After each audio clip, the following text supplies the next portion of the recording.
Hello again. It's Exeter UFO Festival weekend, and can you tell I'm excited? I'm just saying hello to everybody who's at the event, getting them to come to me. So we have Jennifer Stein here, and thank you for walking in. Thank you for having me. Yeah, so we were talking about salt all this time. You guys probably already know about salt since you've liked the page and are part of the cave community, but you probably don't know about Jennifer's work. She's going to tell us. It's extremely exciting, and whoa, tell us. Well, I was here actually a couple of years ago, and I showed the Travis Walton documentary when I was here before. This year I'm not actually showing the film, but I have copies, available for sale. So I was happy to walk down and bring a copy to Daryl, right? Thank you, yes. Your name's Daryl. And I'm sitting in this incredible salt room, which has a palpable, calming, and breathtaking experience. If you've never been here, you must come and experience it. Thanks for that. And you're welcome. So I was just sharing the basic documentary story that I made. It's called Travis, The True Story of Travis Walton. It's a 90-minute documentary that recounts the actual events that the 7 loggers encountered in the forest on November 5th in 1975. This is a true story. I completely accept that Travis's story is true, and all the other 7 loggers who were there. They experienced a seeing and encountering about a 25 to 30 foot disc at about 20 feet in the air when they were leaving the forest at the end of a day of clearing underbrush, which was their job. It was called timber stand improvement, and they would cut and clear small saplings and dead trees so that it wouldn't be a fire risk when the heat and dryness of the summer came along. This process protects, it kind of removes the fire fuel from the forest, and they're stacked in piles called slash piles, and then they're burned in the winter when there's snow on the ground. And this is an area that sits in northeastern Arizona called the Sitgraves National Forest. It's the largest ponderosa pine forest in the world, and it's on a plateau that's about 7,000 feet high. It's really magnificent to be there. Especially on the edge of this ridge, you can see out over lower parts of Arizona, and you can see for 50, 60 miles. Oh, wow. It's absolutely nature-wise, it's a spectacular area to be. So Travis was 21 years old at the time of this event, and they're leaving at the end of the day on November 5th. It's starting to get dark. It's about 6 o'clock, and they encounter this craft. They literally see this light coming through the trees ahead of them as they're kind of going uphill. The area was called Turkey Springs. It's a regional area of this forest that they were working on. Their crew boss, Mike Rogers, was about 28 years old. He had got a contract to clear this, which usually is about a 6-month to 8-month contract during the warmer months of the year when they take the wood and make it into slash piles, and then they burn it when it gets into the winter. So this was November. It was towards the end of the season. They were a little behind on the contract. They were leaving at the end of the day, and they see this strange light through the trees. So as they get closer to it, they are very curious. First, they think it's a fire. They think it's a small plane that has crashed in the canopy of the trees because it's such an unusual light, and it's coming from high in the top of the treetops of the canopy of these tall ponderosa pine trees. When they get right up to it, there's a clearing, and they realize it's not a plane, it's not a fire, but it is a craft that's putting out huge amounts of light, but it's a disc, like a saucer-shaped disc, like 2 saucers put together. And they can see the framing of the craft, and they can see this huge light coming through it, like as if it had a small, thin skin, and it was a large lamp of some sort. And the boys said, my God. I mean, some of the boys said it was like looking at an incredible machine, like a Corvette I'll never get that close to or something, but obviously it wasn't a Corvette. It was a craft. It wasn't the moon. It wasn't Jupiter. 25 to 30 feet hovering, and it was slightly undulating. They said it was slightly moving. So, back and forth. Big as the cave. Yes, pretty much about as big as this cave. Yes. Wow. Yes. So Travis, the curious one that he was, and the crazy one that he was, had been known to get out of a truck and run after a bear once to get it out of the road. He jumps out of the truck. He's sitting what's called jump seat, the passenger side of the front of the cab of this truck. He throws open the door, runs uphill, runs about 100 feet up this little hill to right under where the craft is, because he figures it's going to take off in an instant. And he wants to get a really good look at it, because he's never had the chance to see a craft like this so close up. It was a chance of a lifetime, and he was fascinated by it. As soon as he gets up there and he starts to slowly walk, as he gets on the top of this rise, he walks slower and slower, and there was a buildup of electromagnetic charge in the air, and odd sounds started to come from the craft, almost as if some kind of charge was building up. Everyone had a psychic sense that something was going to happen, and Travis was a little frightened, like maybe he'd done something pretty stupid. So he squatted down behind what's called one of these slash piles, like a 4x4 pile of logs that was going to be burned later in the winter once the snows came. And the charge was continuing to build up. The sounds were very, very high-pitched and very low-pitched, and there was like this vibrational frequency starting, and even Mike Rogers in the truck said he could feel something building up. He could feel like a vibration in the steering wheel of the truck. And the boys in the truck are yelling at Travis, "Get back in the truck. What the heck did you do? What are you thinking, Travis? Get back here." So Travis stands up to run back to the truck. And at the moment that he stands up, he's hit with a beam of light that comes out of this craft that the boys described as like hot blue, yellow, gold light. And it hits him with an impact like a grenade had gone off. One of the guys had been in the Vietnam War, and he said it looked like a grenade had gone off. We have some customers coming in, but this is what live audio streaming is all about. They'll have to walk around and enjoy the lamps all on their own. So Travis, what happens to Travis next is he's thrown about 20 feet and lands without any attempt to break his fall. He lands in a slump, in a pile, and the boys in the truck are freaked out. They assume he's dead because he doesn't move after he lands, and he's thrown up in the air and back a good 15 to 20 feet. So they're frightened, and they decide to drive away in the truck. They slam the door and they drive away because they're scared to death that they're going to be next and that this craft is doing something that is scary or, aggressive. So they drive up out of this forest region, this ridge area they're in called Turkey Springs, and they're thinking, well, what are we going to do? Are we got to try to go get help? Or maybe there's some other people driving by with guns. Maybe we can get them to come back and help us. They just didn't know. Their minds were racing.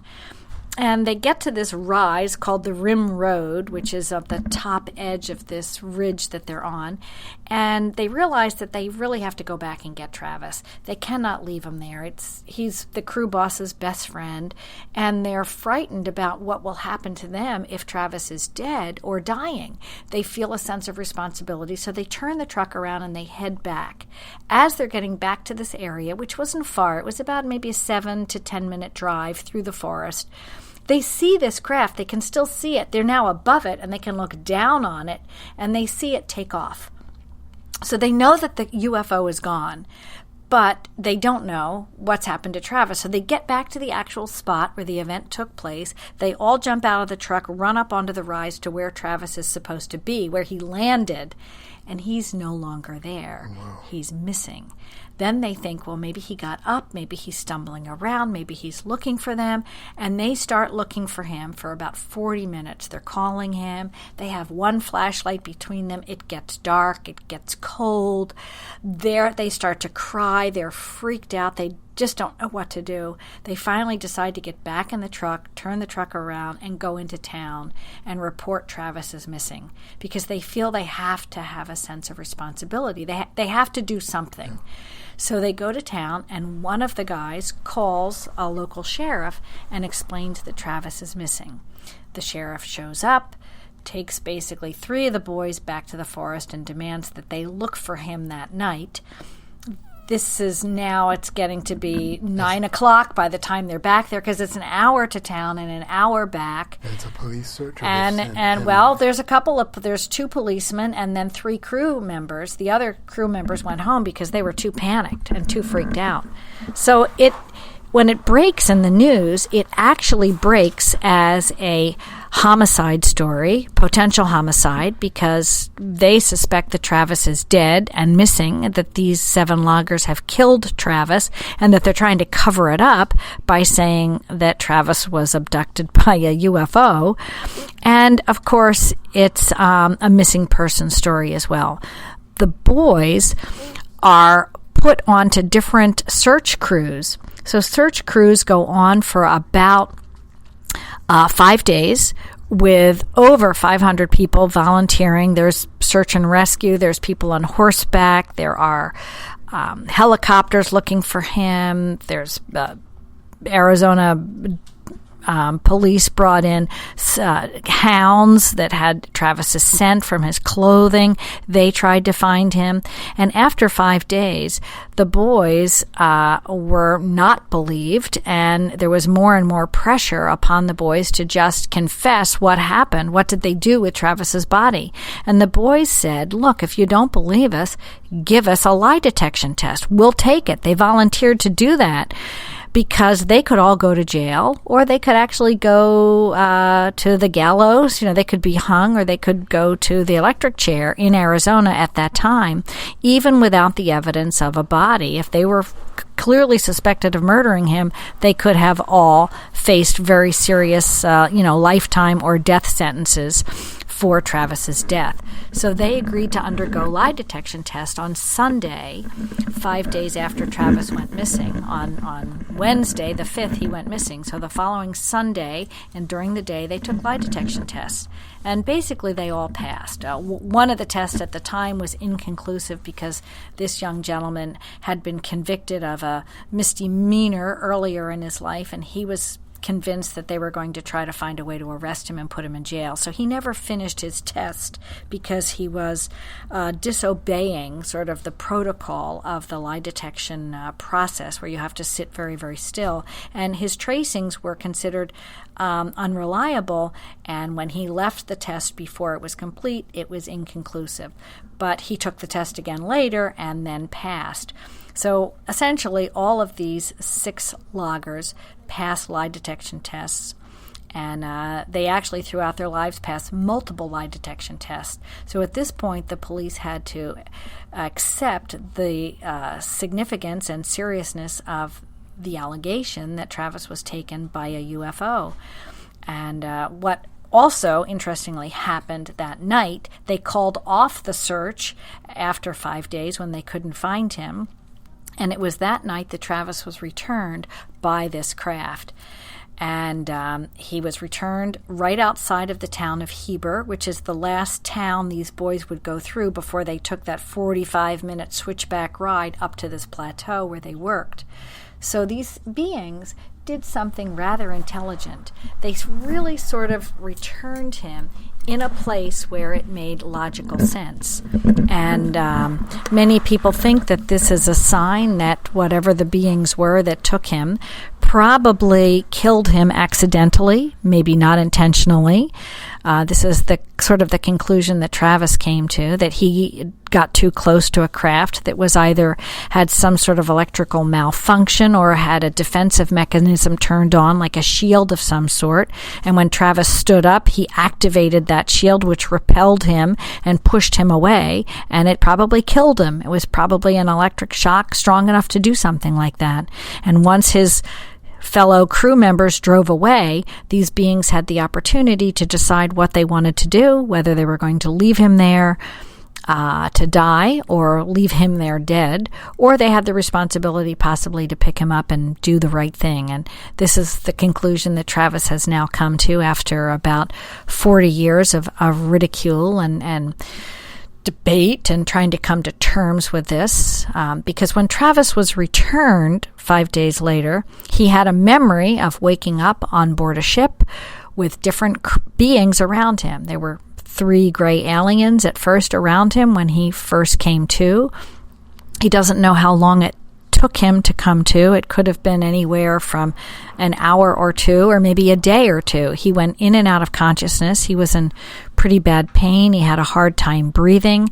And when he finally woke up on the craft and his eyes were able to focus on things beyond this device that was laying across his chest, he saw and he knew people were around him, and he thought he was in a hospital and that he was just in and out of consciousness, or he was in such a bad state that he couldn't fully understand where he was. And after his eyes could focus, he realized that the three beings that were around him were pretty much the description that many people have made of gray aliens. But at this point in 1975, Travis had never heard of anyone else's description of what a gray alien was. And he described them very similarly to the descriptions that Betty and Barney Hill gave. And it's interesting, we're in Exeter, New Hampshire, not too far from Portsmouth, where the Betty and Barney Hill story took place. So Travis had a memory of these beings around him. He also had a memory of jumping up off the table, screaming and yelling at these beings. He was frightened by them. He didn't know where he was. He grabbed what he thought was some sort of sharp object to defend himself, which was probably a medical device of some sort, and was flailing at them and screaming at them. These three little small 4-foot beings with large eyes looked at each other, looked back at Travis, put their hands up to try to kind of control the situation maybe. Travis kind of felt like they were trying to crawl inside of his mind, and he kept screaming at them, and finally the aliens just kind of gave up, put their hands down, turned and left the room. And Travis tried to find his way out of this UFO, and he couldn't, but he found his way into what he described a navigation room. This is all in his book, and it's also in my film called Travis, The True Story of Travis Walton, which is the 90-minute documentary we made to recount his events in order to celebrate the 40th anniversary of his event in 2015. But to make a long story short, Travis goes into this room called a navigation room, and he finds a chair in there that's kind of like an egg-shaped chair. It's a rounded type room. He cannot figure out how to get out of this room except the doorway he came in and out, but he thought maybe there was some buttons in this room on this chair that he could press that would help him open a door so he could get out of this craft. And he started to play with buttons on this chair, and a star map that had appeared around him when he got near this chair, like a planetarium, the stars started to move when he started to press these buttons on these control panels on this chair, and that made him really nauseous. And at that moment, he noticed someone else at the doorway where he had come through, and he thought this was a human. He thought it was like an astronaut that had come to rescue him, because this person looked like us. Blonde hair, blue eyes, tall. Was a human-type figure, clearly, with a blue jumpsuit on and a glass helmet of some sort with a light in it. Travis ran up to this being, started to talking to him, saying, "Thank God you're here. Can you take me back? Can you tell me where we are?" This person did not talk to him, led him out of the craft, which Travis was grateful for, because it was hard to breathe in this craft, which might have been why the guy had a helmet on and Travis, of course, did not.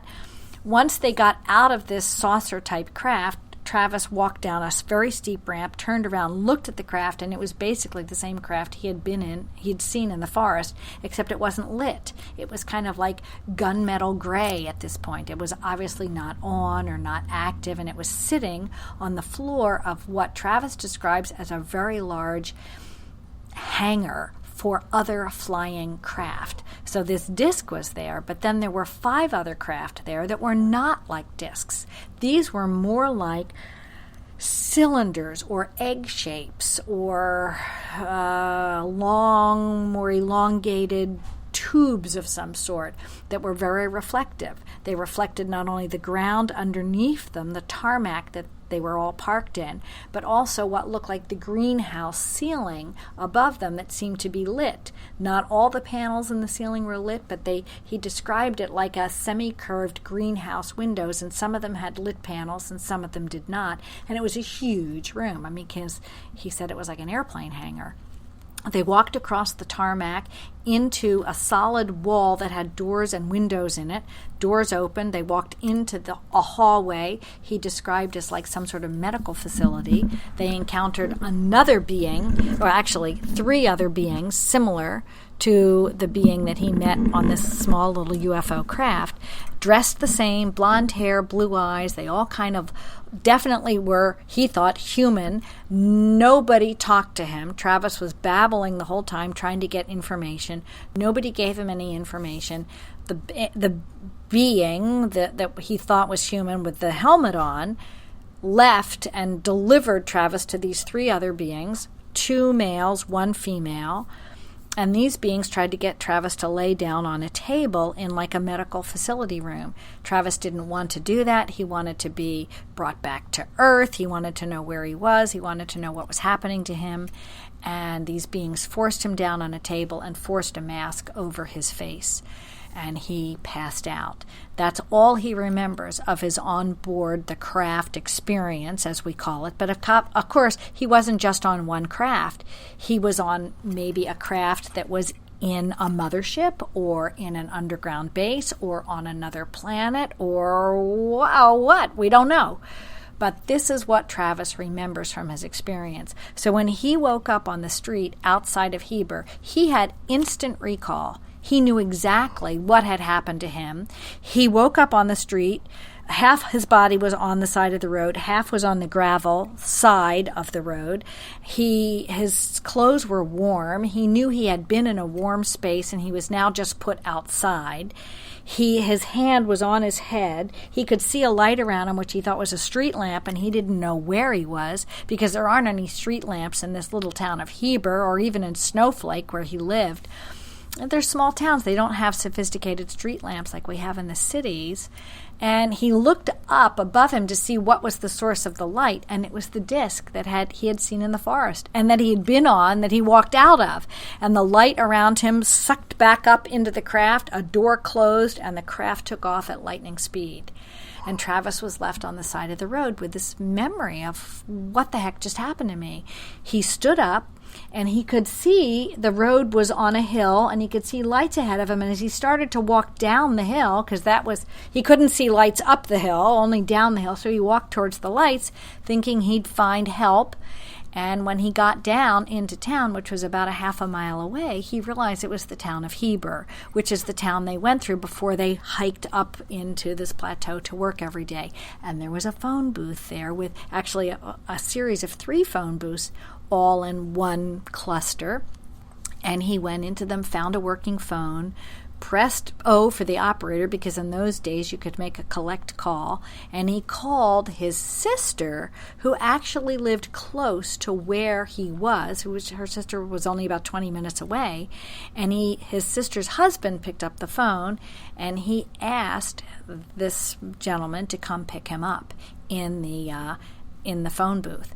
And the gentleman, I'm blanking on his name at the moment, but he and their whole family had gotten tons of prank calls since Travis was missing. UFO groups were calling, religious groups were calling, school friends were calling, neighbors were calling. They were saying, you've got to, if Travis comes back, don't let the police get a hold of him, don't let the military get a hold of him, only let a UFO group talk to him. And by the time Travis came back, he was already famous for being missing. So Travis really didn't have a choice about whether or not he was going to come forward with his story or not, because the media had already descended on this small town and on the other members of the crew. Travis thought he was only missing for a couple of hours. He had no idea he'd been missing for 5 days.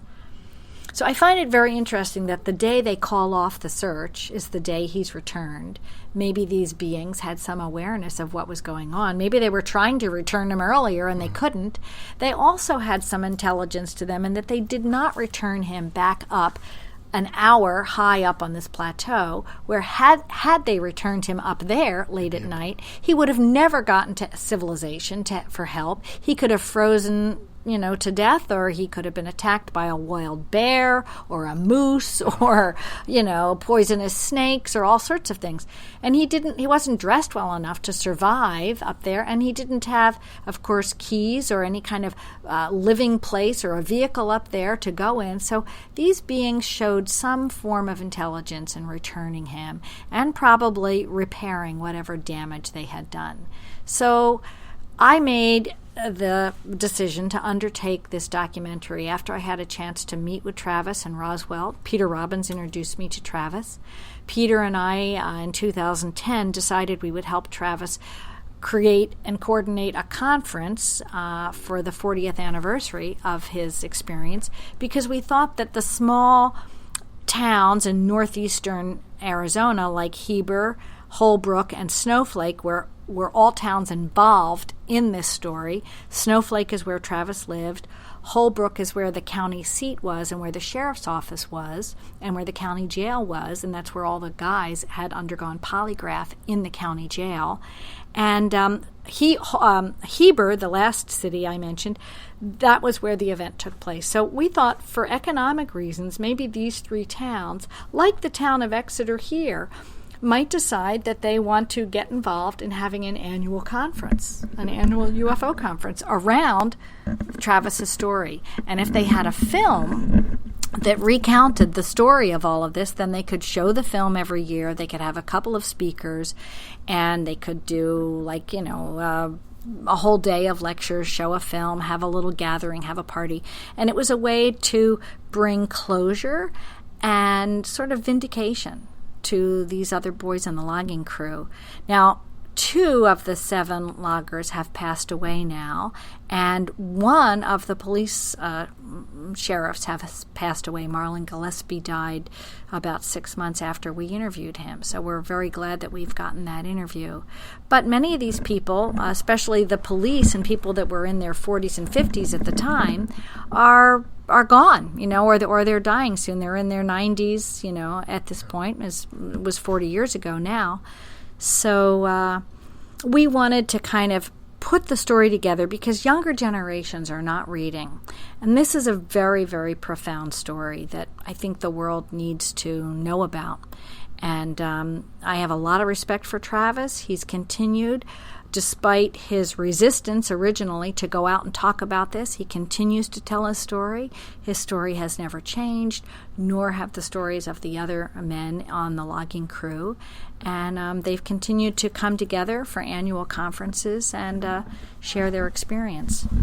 Thank you so much for sharing parts of his story. And when are you speaking? I speak tomorrow around 10:30 on the topic of Göbekli Tepe. Okay, well, Jennifer Stein, thank you so much for coming, and we hope you'll join us maybe tomorrow. We're having a couple of Close Encounter recall sessions. That'd be great to have you at. Thanks a lot for listening, and we'll see you soon, Jennifer. Thanks for having me. It was such a pleasure, Daryl.